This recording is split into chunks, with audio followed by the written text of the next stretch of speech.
She stormed into my backyard like she owned the mountains. Her hair tied tight, sunglasses on even though the sun was hiding, and that same HOA clipboard she carried like a badge of honor. We were just lighting the grill. My daughter had music playing low, my wife setting out the ribs, and I was finally relaxed for once on a weekend off. That's when she shouted, "This is unauthorized gathering." This entire event violates HOA fire code and noise level restrictions. I didn't even look up at first. I thought it was a joke. I live outside city lines. No HOA rules apply here. This is my cabin, my land. But Karen didn't care.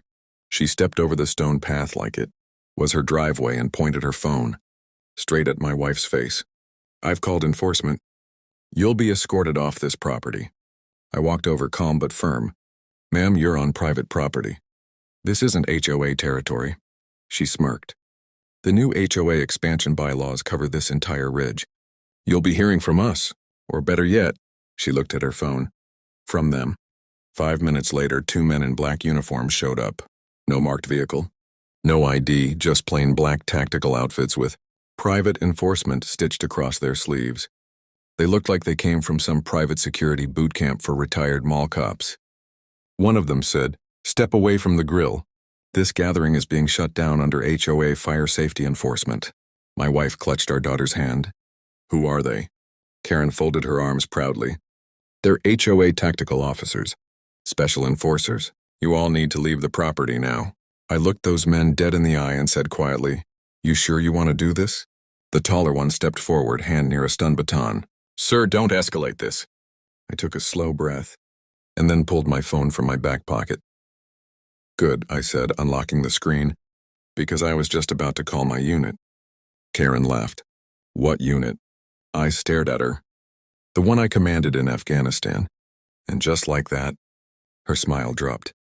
Karen blinked. "You're bluffing." Her voice cracked slightly, but she tried to hold that fake confidence like she always did. The two fake officers glanced at each other. The shorter one, the one with shaky hands, suddenly looked less sure. I didn't blink. I tapped my screen and started a live video stream. Not just any stream, but one directly linked to my former military group's secure network. These weren't just old friends. They were now high-ranking contractors, federal and local law enforcement trainers. Within seconds, 3 notifications popped up from my unit's server. The screen lit up with a man in uniform. "Colonel? Situation?" I turned the camera slowly toward Karen and her hired goons. "Unauthorized impersonation of law enforcement. Private land. No jurisdiction. Possible domestic threat." Karen stepped back. "You're making this more dramatic than it is. They're just here to issue a citation." The voice through my phone cut her off. "This is Major Lancer. Ma'am, those men are impersonating officers. That's a federal crime." The taller fake officer stammered. We're just following protocol. We were told this land was under HOA regulation." I walked toward him slowly. "You're lucky I didn't activate the security perimeter. This entire property is monitored, infrared, motion sensors, everything." I pointed toward the cabin. "That little metal box by the porch? That's not decoration. It's military-grade surveillance." Karen's lips trembled. "This is ridiculous. You don't even look like you belong out here. Cabins like this are meant for real residents, not weekend warriors." I turned toward her and smiled, the kind that hides fury. "Funny, because this cabin? It was given to me by my unit. After my 3rd deployment, it's registered under my name by a federal program you've probably never heard of because you've never served anyone but yourself." Silence. For a long moment, no one moved. Then my daughter whispered to my wife, "Is Daddy gonna arrest them?" Karen snapped, "Don't teach your kid to disrespect authority." I took a slow step forward. "Authority doesn't wear fake uniforms and threaten families at cookouts. You just crossed a line, and I'm about to show you how deep it goes." Karen's face went pale, but her mouth kept moving like a wind-up toy that didn't know when to stop. "This is harassment. You're threatening me in front of witnesses. I'm going to press charges," she shouted. But her voice was shaky now, the kind of shaky that comes when someone realizes they've lost control. Behind me, my wife had already ushered our daughter back into the cabin. I kept my tone calm. "You really want to press charges? Great, let's call the real police then, not your stunt actors." I turned back to the fake officers. "What are your names?" They didn't answer. I asked a question. My voice dropped. Name and badge number, now. Still nothing. Just a long silence and the sound of the wind moving through the pines. The taller guy slowly backed away. We're gonna check back with the HOA. Maybe we got the address wrong. Karen spun toward them. No, get back here. You work for me. He's bluffing. That's when I pulled out the second phone. My secure satellite-linked unit-issued device. I tapped one icon and within seconds, a soft ding echoed from the speaker mounted on the side of the cabin. The AI voice kicked in. Recording active. Facial recognition confirmed. Law enforcement impersonators identified. Local sheriff has been notified. Karen whipped her head toward me. You're lying. This is illegal surveillance. I looked at her, dead calm. On my own land? Not even close. Suddenly a voice cracked from the speaker. This is Sheriff Daniels. ETA 5 minutes. Do not allow the suspects to leave. Karen looked like her entire spine gave out. She stepped back. No, this isn't happening. But it was. The shorter fake officer took off running down the hill without a word. The taller one just stood there frozen, like a statue that finally realized it was in the wrong museum.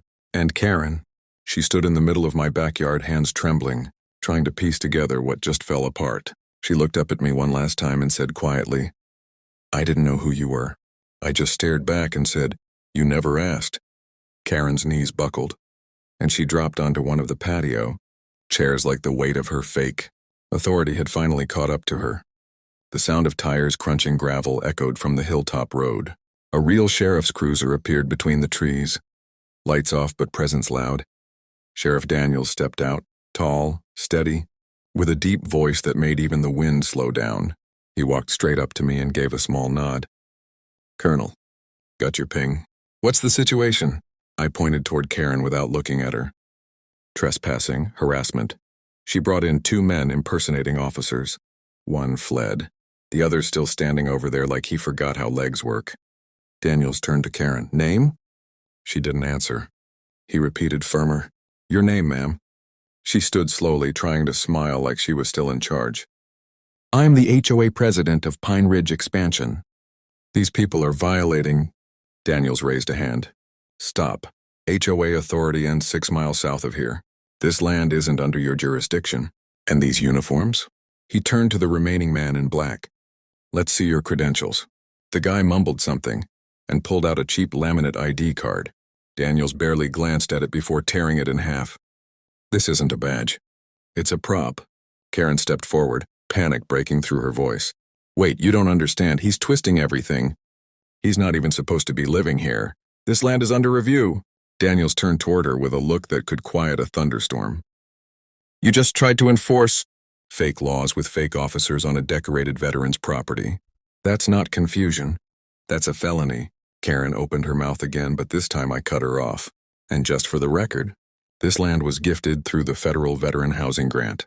Fully owned, fully recorded, and fully outside your HOA fantasy map.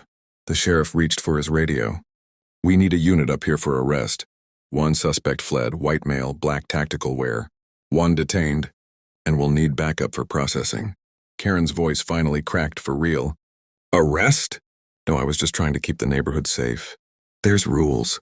I stepped in close, looked her right in the eyes and whispered, rules don't matter when you make them up. And respect. That's something you earn, not fake print and tape to someone's door.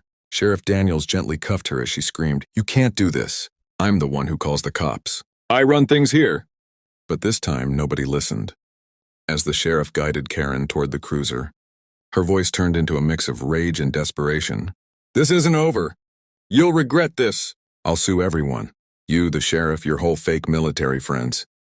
Daniels chuckled under his breath. Ma'am, you're free to try. But good luck suing a man backed by the federal government on land he legally owns.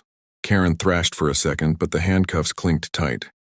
She looked around like she was hoping someone, anyone, might step in to defend her. But the only witnesses were the trees, the cabin cameras, and my family watching quietly from the window. That's when my daughter stepped outside, holding the little flag I'd given her last Veterans Day.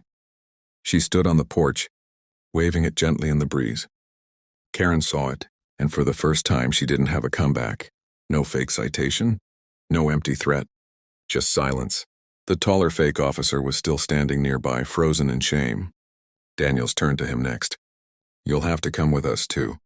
You were part of this act. Impersonating an officer carries real weight.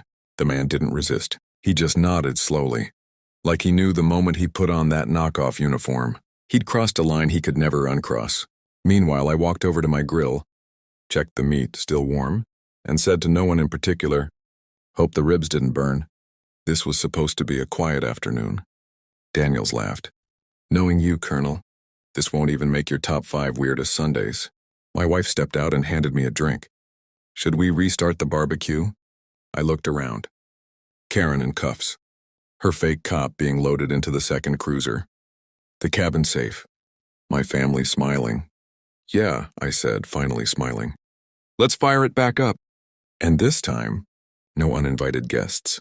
As the cruisers rolled down the gravel path and disappeared into the trees, the sun broke through the clouds like it had been waiting for the chaos to clear. My daughter ran across the grass, laughing again, barefoot and free. My wife stood beside me, arms crossed, finally breathing like the tension had lifted from her chest.